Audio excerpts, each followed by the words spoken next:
ចាសួស្តីបងប្អូនថ្ងៃនេះគ្រូមកការលំហាត់មួយទៀតហើយគឺលំហាត់ទាក់ទងនឹង RDN ដែលដោះស្រាយតាមសមាមាត្រចឹងកុំអោយខាតពេលយូរយើងចូលទៅក្នុងលំហាត់តែម្ដងលំហាត់នៅក្នុងច្រកម្ខាងរបស់សែនមួយមានសម្ព័ន្ធគីមីចំនួន2599ហើយសែននេះមានទំនងនូវក្លេទីតអាក្រីដកសេក្រីស្មើ10%នៃក្លេទីតសរុបសំណួរកក៏ឲ្យយើងគណនាសមាធិភាគរយនៃមេតិនីមួយៗរបស់សានសំណួរខក៏ឲ្យយើងគណនាប្រវែងរបស់សានគោគណនាសម្ព័ន្ធអ៊ីដ្រូសែនសរុបចឹងយើងទៅស្រង់បំរឹកទាំងអស់គ្នាតើគេប្រាប់ឲ្យខ្លះចឹងយើងដឹងថាសំណួរខក៏ឲ្យយើងគណនាសមាធិភាគរយនៃមេតិនីមួយៗរបស់សានចឹងបំរាប់គឺប្រាប់ថាសម្ព័ន្ធគីមីច្រកម្ខាងហ្នឹងគឺមាន2599ហើយអាការ៉េដក C ការ៉េស្មើនឹង10%ចឹងតាមពន្យល់វិទ្យាអាការ៉េដក B ការ៉េយើងបាន A ដក B គឺថា A បូក B ចឹងចំពោះជីវៈក៏ដូចគ្នាដែរគឺយើងបំបែកបាន A ការ៉េដក C ការ៉េយើងបែកទៅបាន A ដក C គឺថា A បូក C ចឹងនាំឲ្យ A ដក C គឺថា A បូក C នោះគឺស្មើ10%តែនៅក្នុងហ្នឹងទាក់ទងនឹងលំហាត់សមាធិភាគរយគឺយើងមានរួមមួយតាមគោលការណ៍បំពេញច្បាស់នេះ A បូក C ស្មើ50ចឹងយើងពោលឲ្យចេញតាមគោលការណ៍បំពេញច្បាស់ឲ្យចេញ A បូក C ស្មើ50មកយើងយកមកជួសកន្លែងនេះតាមគោលការណ៍បំពេញច្បាស់ A ភាពទីសេពចំសេនឹង A ស្មើទីសេស្មើសេចឹងយើងបាន A បូក T បូក C បូក C ស្មើ100%ដោយសារតម្លៃ A និងតម្លៃ T ស្មើគ្នាចឹងយើងបាន 2A បូក 2C ស្មើ100%ចឹងអ្នកគ្រូទាញ2ជាកតាហើយបោះ2ឆ្លងសញ្ញាស្មើយើងបាន A បូក C ស្មើ100%ចែកឲ្យ2 100%ចែក2បាន50%នៅកន្លែងនេះគឺយើងបាន A បូក C ស្មើ50ហើយចឹងយើងយកតម្លៃ A បូក C នេះដែល50នេះទៅជួសនៅកន្លែងនេះយើងលេងទៅសេ A បូក C ហើយកន្លែង A បូក C នេះយើងសេ50%ចូលចឹងគេបាន A ដក C គឺបាន50%ស្មើនឹង10%ខ្ញុំបោះ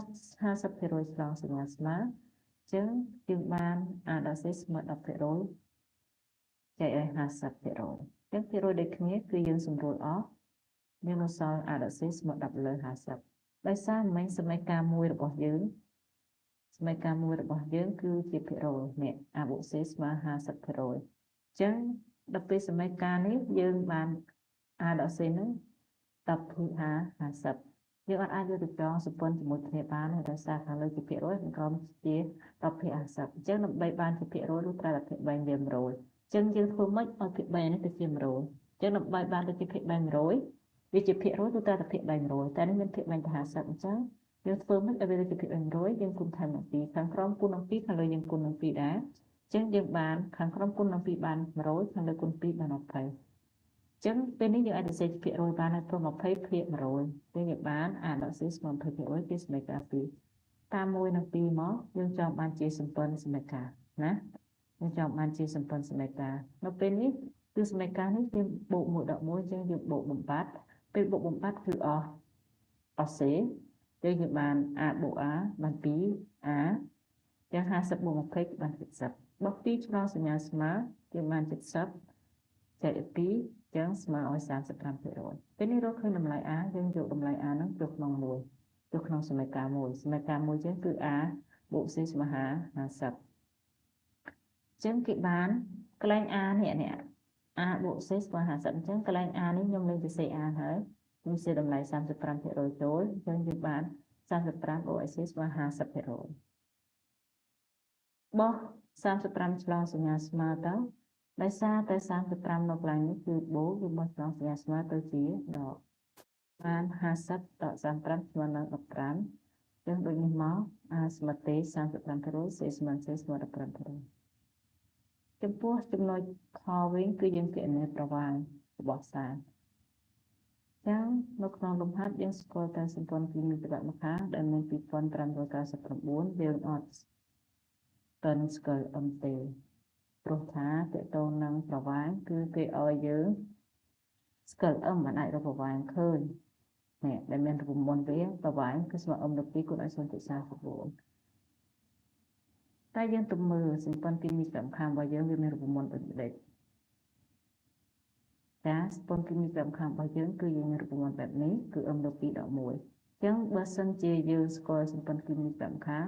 យើងអាចទិញរកអមឃើញដោយបោះដក1ហើយនឹង2ឆ្លងសញ្ញាស្មើ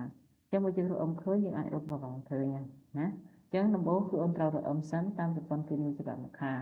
ចឹងយើងពោលមកនៅទី2ជប់គ្នាដោយសម្ព័ន្ធគីមី1នៅលើតាមខាងហើយ ADN មាន2ខ្សែចឹងយើងបានប្រព័ន្ធចំនួនសម្ព័ន្ធគីមីតាមខាងគឺស្មើ m លើ2ដក1យើងទិញ m មកយើងបានបោះ1មុនចឹងតណាវិធីសញ្ញាចែកហើយនឹងដកយើងបោះដក1ទៅមុនចឹងដកបោះឆ្លងសញ្ញាស្មើទៅជាបូក2នេះចែកបោះឆ្លងសញ្ញាស្មើទៅជាគុណអូនចូលតម្លៃចូលមកសម្ព័ន្ធគីមីច្បាប់ខាងយើង2599បូកថែម1អញ្ចឹងគុណឲ្យ2មកអញ្ចឹងបូកមកគឺឃើញ2600គុណឲ្យ2គឺបាន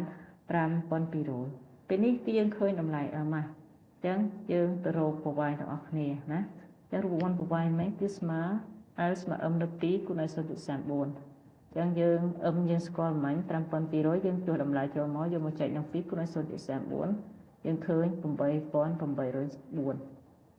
ចឹងຂະຫນາດរបស់វាជាណាណូម៉ាតចឹងយើងដូចនេះមក L ស្មើ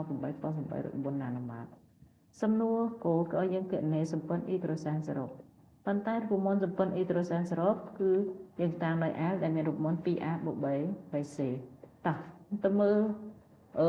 លំហាត់របស់យើងតើយើងស្គាល់ A ស្គាល់ C ហើយណោយើងស្គាល់តែអីគេខ្លះយើងស្គាល់ m យើងស្គាល់ភាគរយ A ភាគរយ C អញ្ចឹងយើងអត់ទាន់ស្គាល់ A ស្គាល់ C ទេស្គាល់តែ m ភាគរយ A ភាគរយ C អញ្ចឹងយើងត្រូវរក A រក C សិនបានយើងអាចរកឃើញ L ឃើញបានយើងអាចរក L ឃើញអញ្ចឹងតែយើងមើលយើងស្គាល់ភាគរយ A យើងស្គាល់ C យើងស្គាល់ m យើងអាចរក A រក C តាមសមាមាត្រដែលមានរូបមន្ត A ស្មើភាគរយ A គុណ m លើ100 C ស្មើភាគរយ C គុណ m លើ100អញ្ចឹងតាមសមាមាត្រសិនមកយើងរកតម្លៃ A តម្លៃ C សិនបន្ទាប់មកបានរក L អញ្ចឹងយើងបានតាមសមាមាត្រ A ស្មើភាគរយ A គុណ m លើ100ភាគរយ A គឺ35គុណឲ្យ m គឺ5200ចែក100មកឃើញ1820 C ស្មើភាគរយ C គុណ m លើ100នេះយើងបាន15គុណនឹង5200ចែក100គឺបាន780នៅខេតិកយើងរកសម្ព័ន្ធអ៊ីដ្រូសែនឃើញណាពីព្រោះសម្ព័ន្ធអ៊ីដ្រូសែនរបស់យើងគឺ 2A បូក 3C អញ្ចឹងយើងចុះតម្លៃចូលមកយើងគណនាឃើញសម្ព័ន្ធអ៊ីដ្រូសែនរបស់យើង5980ណាចាមិនដែរបងប្អូនអ្នកដែលបានធ្វើហើយត្រៀមទៅតម្លៃជាមួយអ្នកគ្រូតើបងប្អូនធ្វើត្រូវដែរឬទេឬក៏អ្នកគ្រូមានកំហុសឆ្គងកន្លែងណាសូមបងប្អូនជួយcomment ផងហើយនេះជាកិច្ចការផ្ទះមួយទៀតគឺយើងយកទៅធ្វើបន្ទាប់ពីធ្វើនេះរួចគឺយើងពេលគឺយើងសូមធ្វើលំហាត់មួយនេះចាម៉ូលេគុល ADN មួយមានប្រវែង11050ណាណូម៉ែត្រហើយ ADN នេះមានទំនាក់ទំនងនៅក្លេទីត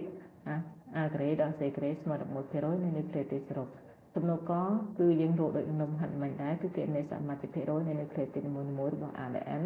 ទំនោរខគឺឲ្យគណនាម៉ាស់ម៉ូលេគុលរបស់ ADN សំណួរគោតើ ADN នេះមានសម្ព័ន្ធអ៊ីដ្រូសែនសរុបប៉ុន្មានអញ្ចឹងចំពោះសំណួរកនិងសំណួរគោដូចលំហាត់មិញ